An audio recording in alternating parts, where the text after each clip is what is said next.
সেমিফাইনালে পাকিস্তানের বিপক্ষে লড়বে বাংলাদেশ অনূর্ধ্ব-17 দল। আরেক সেমিফাইনালে নেপালের বিপক্ষ ভারত। বুধবার 25শে সেপ্টেম্বর গ্রুপ পর্বের সবগুলো ম্যাচ শেষ হওয়ার পর সেমিফাইনালের লাইন আপ সম্পর্কে নিশ্চিত করা গিয়েছে। চলমান প্রতিযোগিতায় কোনো ম্যাচেই জয় পায়নি বাংলাদেশ।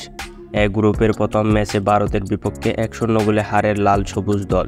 দ্বিতীয় ম্যাচে মালদ্বীপের সঙ্গে 1-1 গোলে ড্র করে লাল সবুজের প্রতিনিধিরা। গ্রুপের শেষ ম্যাচে মালদ্বীপ ভারতের কাছে 3-0 ব্যবধানে হারায় কোনো ম্যাচ না জিতেও সরাসরি সেমি নিশ্চিত করেছে বাংলাদেশ। দুই ম্যাচে 6 পয়েন্ট নিয়ে বাংলাদেশের গ্রুপে চ্যাম্পিয়ন ভারত। বাংলাদেশ ও মালদ্বীপের সংগ্রহ 2 ম্যাচে সমান 1 পয়েন্ট করে। তবে ভারতের কাছে মালদ্বীপ বাংলাদেশের চেয়ে বড় ব্যবধানে হারায় সেমিতে উঠে গেছে বাংলাদেশ। বুধবার 25 সেপ্টেম্বর বি গ্রুপের শেষ দিনের লড়াইয়ে শ্রীলঙ্কাকে 5-1 গোলে হারিয়েছে পাকিস্তান। স্বাগতিক ভুটান হেরেছে নেপালের কাছে 2-1 গোলে।